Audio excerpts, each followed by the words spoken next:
Welcome to Global Insight.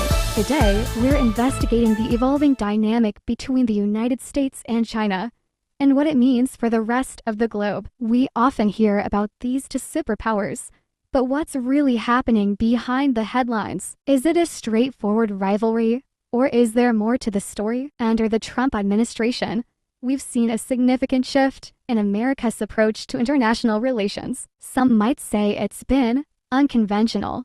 Remember the phrase America first? Well, that approach has had some interesting consequences. The U.S. has historically used a combination of trade, aid, and military alliances to maintain its global influence. But under President Trump, there's been more emphasis on hard power and a willingness to challenge long-standing partnerships. For example, the U.S. has taken a tough stance on trade, imposed tariffs, and even cut financial assistance to countries like South Africa. While some might see this as a bold move, it has alienated allies and created opportunities for other players, most notably China. Now, let's turn our attention to China. Over the past few decades, China's rise has been nothing short of remarkable. And now, they are watching U.S. power deteriorate far more quickly. As the U.S. pulls back or puts pressure on other countries, China is stepping in to fill the void. Take the Belt and Road Initiative, for instance.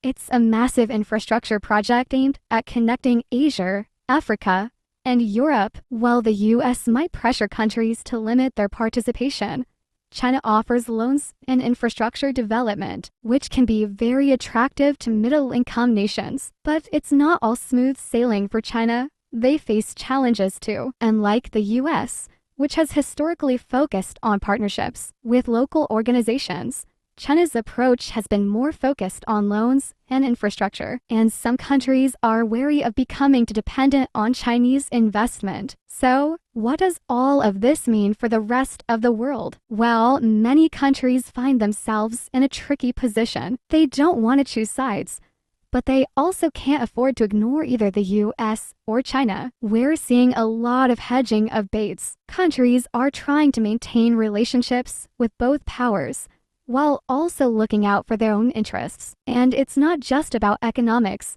China is also seeking to increase its influence in international organizations. This could lead to a shift in global norms and values, especially if China promotes a vision of a multipolar world without universal values. But the rise of China and the changing role of the U.S. also brings potential risks. As both countries compete for influence, we could see increased tensions and even conflicts. It's a complex situation with no easy answers. The world is changing, and we're moving towards a multipolar system where power is more distributed. Until next time, stay informed and stay curious.